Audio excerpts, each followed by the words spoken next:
Yeah. Hey, gang. You're jacked in to Buffy's Angels. We're them, the Angels of Buffy. I'm Daniel Ehrenberg, and over there's Logan Adair. I've seen every episode of Buffy a million times. Logan watching for the first time.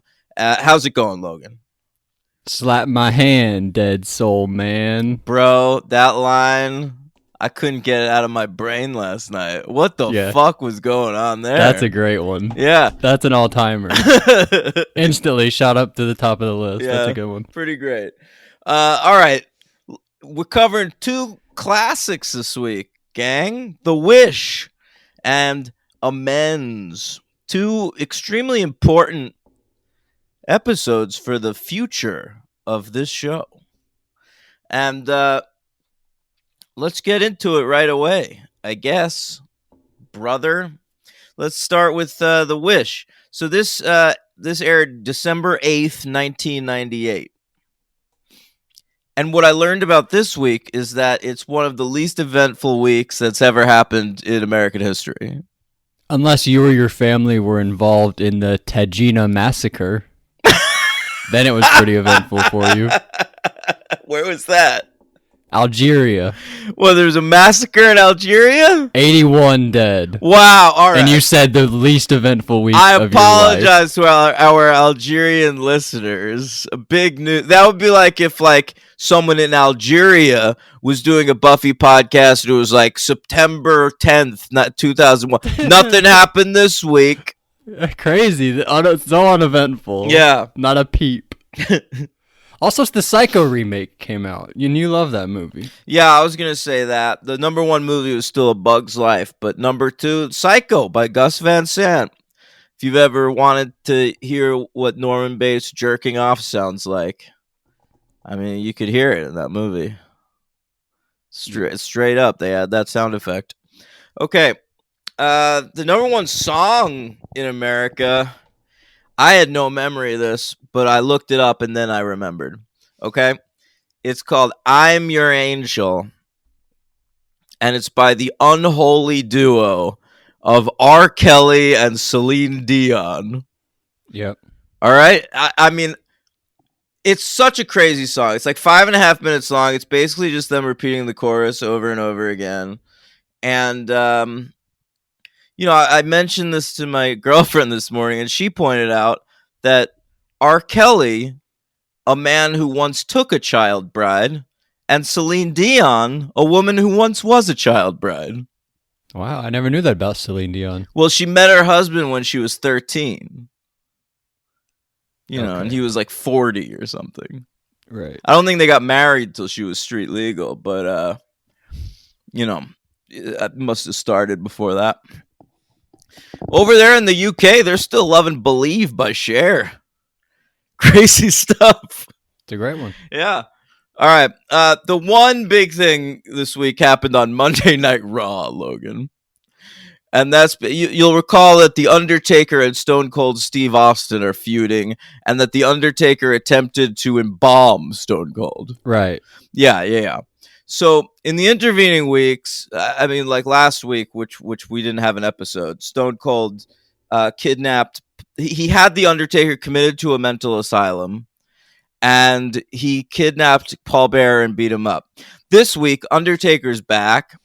He debuts a giant hanging version of his like logo. Okay. Mm-hmm. Then he summons lightning because that's one of his powers, Logan. And like that woman a couple weeks ago in Buffy. Yeah. With the glove? Gwendolyn Post. Yeah. And the glove of Minigon. Mm-hmm. So he summons lightning, sets the logo on fire. Okay? And then crucifies Stone Cold Steve Austin on his own logo. Wow. Incredible stuff. If you want to Google, there's great pictures of Stone Cold just being crucified straight up. It's delightful. All right. That's everything that happened this week. Okay. All right. There we go. So let's talk about The Wish. What a team, huh? Written by Marty Noxon one of our most prolific Buffy writers. We last saw her with Beauty and the Beasts, and directed by David Greenwalt in his final Buffy credit ever. Yeah, and we just finished his last writing credit a few weeks ago, so he's moving on to Angel. He is. He's moving on to Angel very quickly.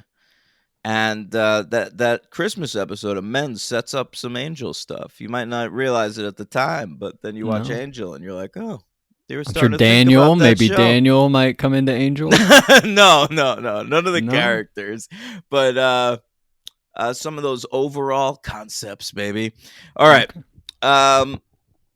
let's get into it. This is I'll say it right now. This is one of my favorite Buffy episodes. When I once ranked every episode of Buffy in order, like we're doing now, like years ago, and I remember that this was the only episode in the top 10 not written and directed by Joss Whedon. Huh. Do you think that's different now? You think you're gonna like other episodes more that you didn't like? I mean, do you know already? Like, have things changed since last time? Couple things, and I don't know that this will make the top 10, but boy oh boy, I am a fan of this episode. Yeah, me too. I don't know if it's like top 10 worthy, but I mean, we'll get there, right? We sure will. IMDb says it's best of season 3 so far. Well, I think they're right. Okay. All right. All right, scrote your notes. All right. So I wanted to bring this up because a few weeks ago they had that cheat, remember, where they were like, Cordelia's dead. Psych. Remember that? Yes. So do they do this where they fight a demon like during the day to not to like make a joke, but like to make amends with the fact that they sort of played that trick on us? I felt like that was sort of them going back and being like, see, she does it during the day also. I felt like that kind of. I have no idea, dude. I didn't think about that at all. I don't think I've ever thought about that watching this episode. But it is striking to see her fighting a demon in daylight with like a picnic set up behind her. Yeah. I thought it was really, especially like, and just like last week or whatever it was, we were like, she never does this during the day, really. And then here she is doing it. It felt deliberate to me. It also looks like a weird kraken creature, but it's on land. Okay. I didn't really notice that. I want to bring this up because this will probably, by probably, I mean definitely come into play at some point in the future. Xander and Willow say, last time kissing. Yeah. So file that They one make away. a vow. We'll see if that is true or not. So we basically learn like Oz and Cordelia aren't talking to them. We see Cordelia with burning those pictures. Oh yeah, yeah. She's Pretty dangerous. She's rough. Yeah, she's chopping them with a scissor, and then burning them. A scissor. You say that all the time? What do you mean? Like singular scissor? I guess so. Yeah, you're supposed to say scissors. Well, yeah, I think so. I don't know. Sometimes in the morning, I like to, pop on a t-shirt and a pant. I was wondering where this is going. Yeah. All right, so we go to school, right? Yeah, Sunnydale High School. And we get a shout out to somebody. We sure do. Yeah, of course. I clocked it right away because I knew you'd be so excited. Amy! Shout out to Amy, my Yeah. favorite Buffy character of all time, excluding Buffy. Yeah, not in this episode, but they say that Amy saw Cordelia at the mall last night. Yeah, very cool, very cool. And so Cordelia shows up and she's all hot, like trying to get revenge on Xander. Basically, Yeah. she's like new Cordelia. She looks good. Yeah, she does look good. She's got on like the dress and the heels and stuff. We see Harmony and Anya, new girl Anya. What do you think about Anya? It's hard to say. I mean, cards on the table. Anya's an incredibly important Buffy character. I assume Yeah. because of Angelica's comment. Yeah. on Patreon. She refers to her by her first name. That's how you know. Exactly. I knew she must be a big deal. Yeah, she is. She's important. She comes back a lot. So I love Anya. And also, did you notice another one of the Cordelia sidekicks in this episode? There's like an Asian that later gets drained out of her blood, right? Yeah, did you recognize her? No. She's in Bring It On. She's on the cheerleading squad in Bring It On With Eliza?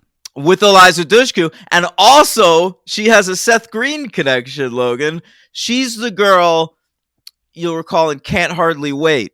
He makes plans to go fuck a girl at the party, and then he goes to like spruce up in the bathroom. That's how he gets locked in there. Mm-hmm. She's the girl he was gonna fuck at the party. Wow. That's amazing. I know. That's cool. So at one point you said there are multiple Bring It Ons. You meant Eliza and her. No, not. We'll see another one in season 5. So Kirsten's still on the table. My prediction Absolutely. could still happen. Yeah. That's very Her cool. and her sweaty arm. All right, so we we see Jonathan. They're like, we have a boyfriend for you. He won't cheat on you, Jonathan.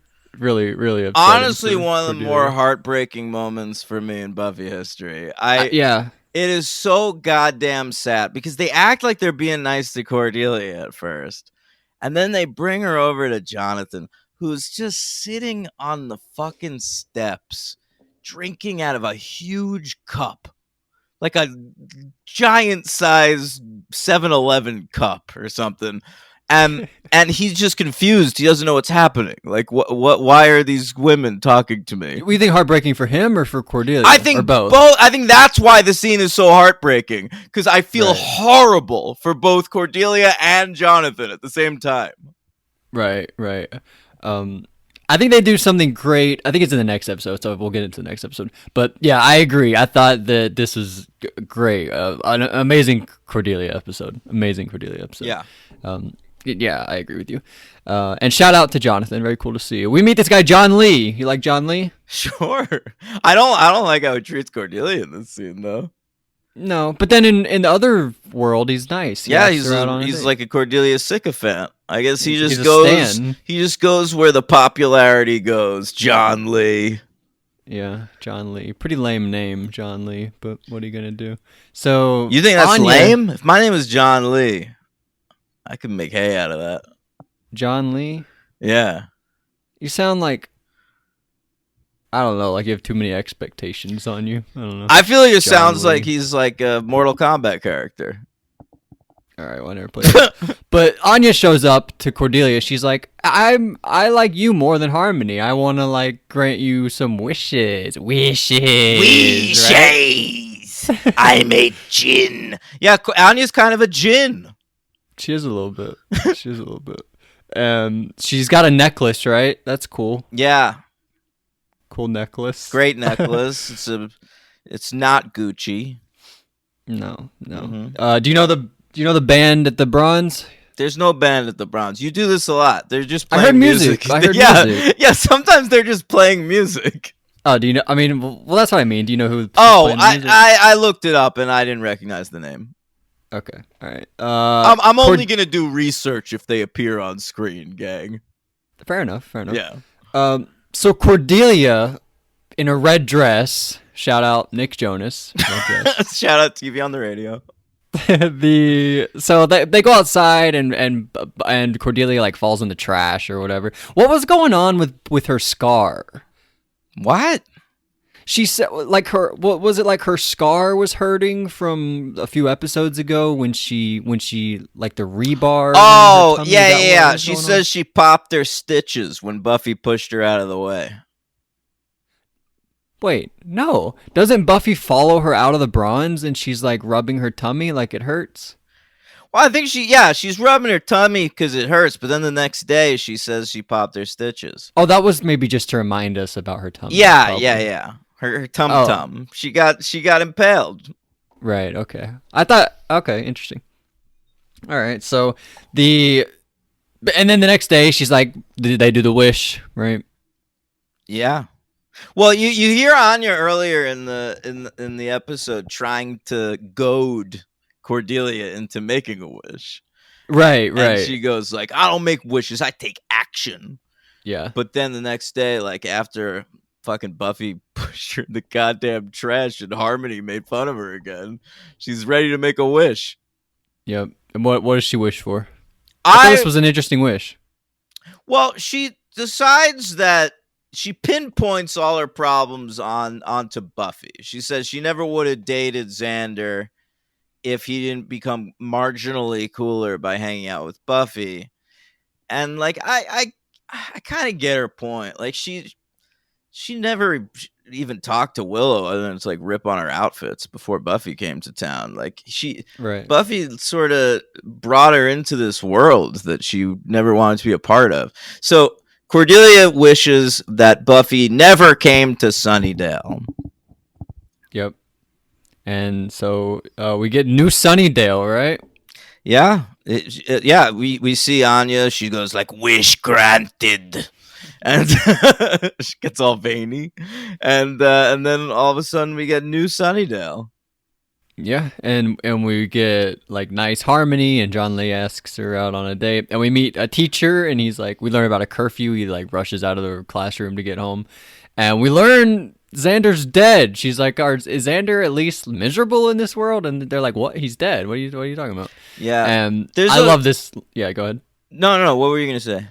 I love the line when she talks to the guy in the parking lot when she's like, El Convertablo.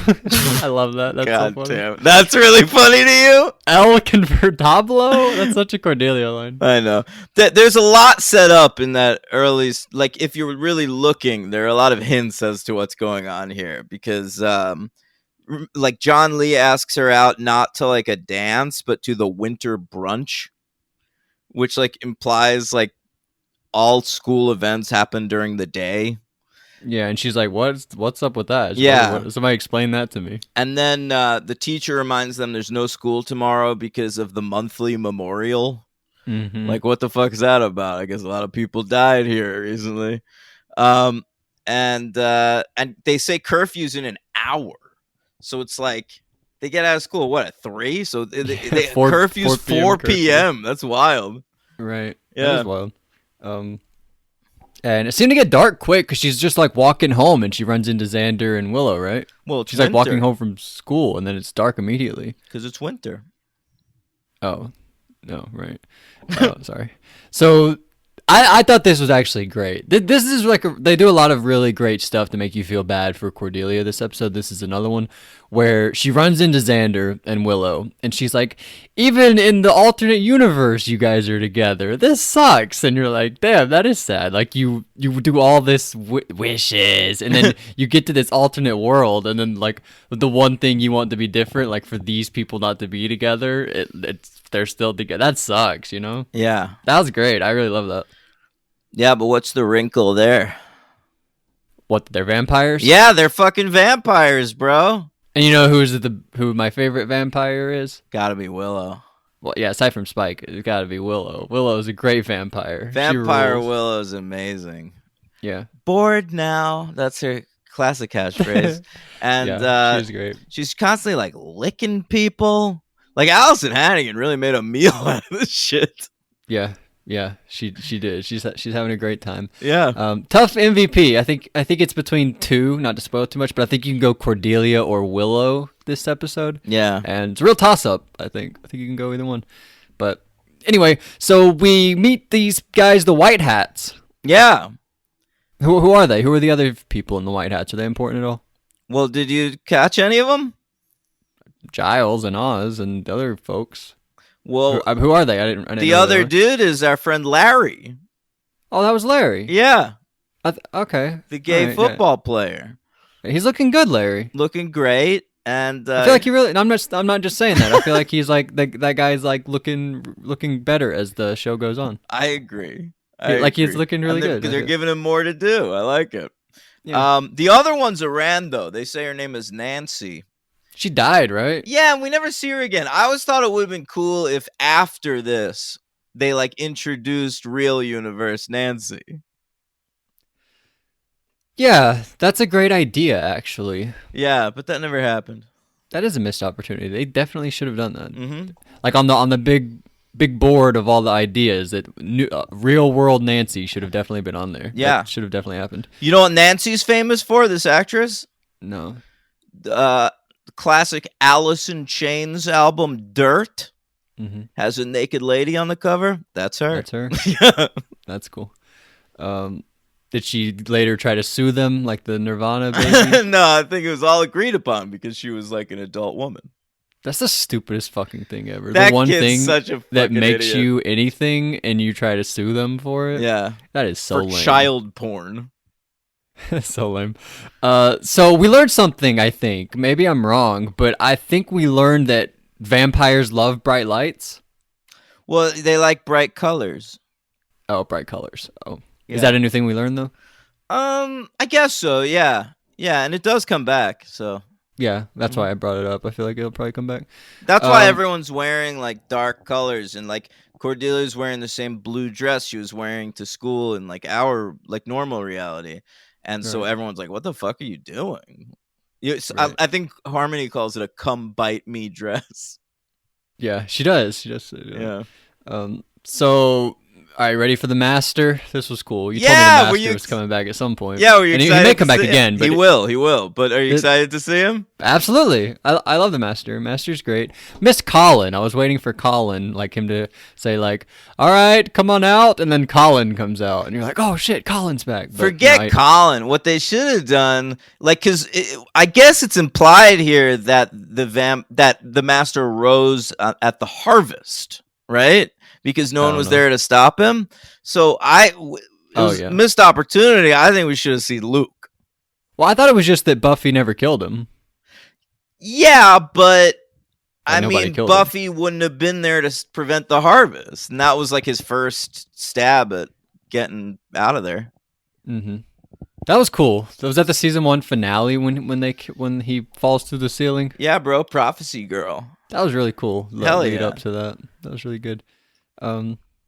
All right. Anyway, so where were? Oh, the master. He's like, oh, this is when we get the slap my hand, dead soul man. This is when Xander says that to Yeah, some dude. at the bronze. Right. And the master basically he says because Cordelia earlier when she was talking to Xander and Willow, she was like, "Where's Buffy? I'll get Buffy to kill you guys," or something like that. And so Master's like, "Well, you got to kill Cordelia because she knows Buffy, the Vampire Slayer. Got to take her out of the equation, right?" Yeah. So that's what they do. They show up, they go, and they trap Giles first of all in the storage thing. Very funny, and then kill they kill Cordelia. Very sad. One of the weirdly sexiest scenes in Buffy history, I think. Just Willow. Just Xander and Willow like biting Cordelia's neck from either side. Oh yeah, that was good. Holy shit. Yeah, they were sharing Cordelia. That Yeah. was good. That's Xander's dream, truly. I Cordelia know, and right? Willow, his two loves. Well, I guess Buffy also. Yeah. He loves every woman he's ever met. I did too in high school. That's so funny. All right, so that girl. This is where that girl died too. What? Oh, Nancy? Nancy, Yeah. R.I.P. Nancy. So this was funny. The tiny cup of coffee. Master drinks his little tiny cup of Oh coffee. yeah, he's got like a little like espresso machine but with blood in it. I love that. Yeah. That was great. And then Giles is on the phone and he's like, "Get me in contact with Buffy," and they're like, "She's in Cleveland. Well, you can't talk to her right now." And he's like, "All right, well, as soon as you can, leave a message for me Yeah. or whatever." A lot of something like that. vampire activity in Cleveland, I guess.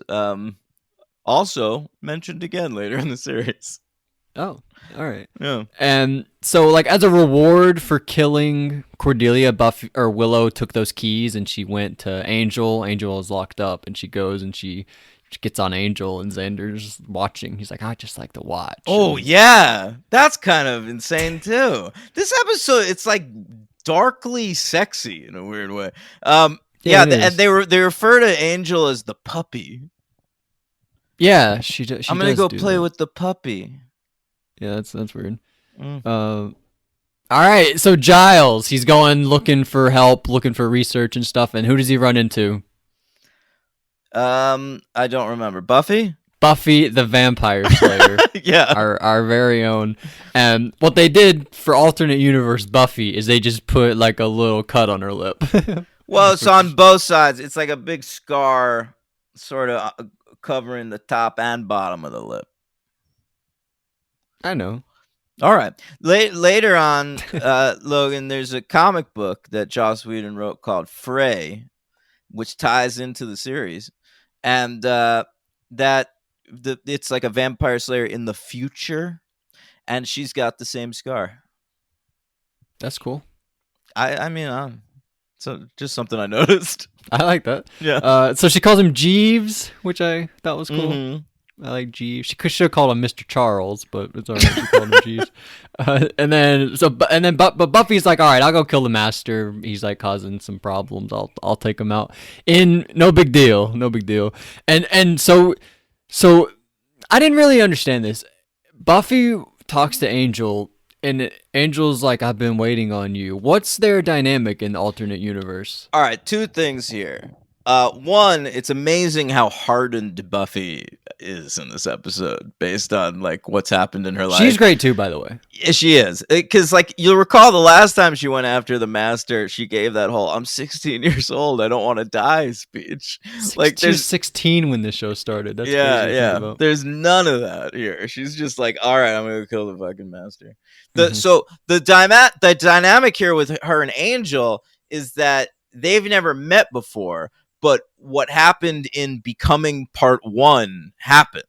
So like the Whistler took him to Los Angeles, and he like watched her get called as the Slayer from afar and like kill her first vampire and shit. So then he like goes to the site of the Hellmouth expecting her to show up and him to help her and all that to happen, but she never showed up because of this wish.